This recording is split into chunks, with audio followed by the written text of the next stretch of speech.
નમસ્કાર. આજે આપને જણાવતા મને આનંદ થાય છે કે મારા 2022ના સંકલ્પથી કે જે દિવસ હું ધારાસભ્ય બનીશ એ દિવસથી સંકલ્પ કર્યો હતો કે મા બાપ વગરની દીકરીઓ અને જરૂરિયાતમંદ દીકરીઓના સમૂહ લગ્નનું એક આયોજન કરીશ. એ આયોજનના ભાગરૂપે આજે આ ચોથા સમૂહ લગ્નમાં અમે પ્રવેશી રહ્યા છીએ. આ ચોથા સમૂહ લગ્નનું આયોજન મારા શિવાજી ફાઉન્ડેશન તરફથી શિવાજી ફાઉન્ડેશન આજે ચોથા સમૂહ લગ્નની અંદર આયોજન કરી રહ્યું છે.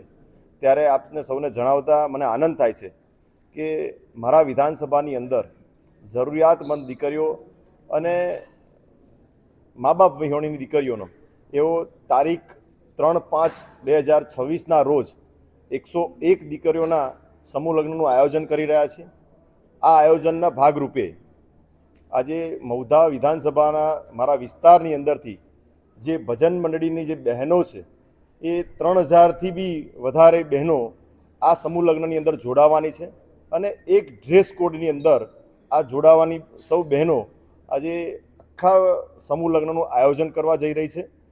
મારા શિવાજી ફાઉન્ડેશન તરફથી આપ સૌને હું હાર્દિક આમંત્રણ પાઠવું છું અને તારીખ 1 મેના રોજ રામદેવજી મહારાજનો 9:30 વાગે પાઠ રાખેલો છે.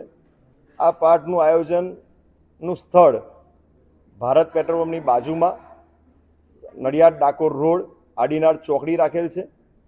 તારીખ 3/5/2026ના રોજ આ 101 દીકરીઓના સમૂહ લગ્નનું આયોજન છે.